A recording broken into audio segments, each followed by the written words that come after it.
वह रो रही है, मदद मांग रही है, वह अपने घर जाना चाहती है। जी हाँ, ये वही रीना मेघवार है जिसका हाल ही में अपहरण किया गया था, जबरन धर्म परिवर्तन करवाया गया था और पाकिस्तान में उसके अपहरणकर्ता से उसकी शादी करवा दी गई।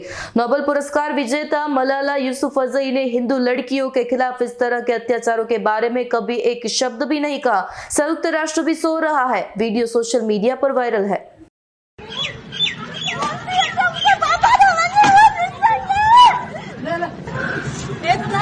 जबरदस्ती करते हम nyari tahu di depan terus kita coba ya kalau bisa benar mati आपने कौन नहीं है क्या करो ये ना पूरा खानदान बंदा तुमने को मत जब पानी पत्ती जाओ थोड़ी मुंशी करी से थोड़ी मुंशी कराता थी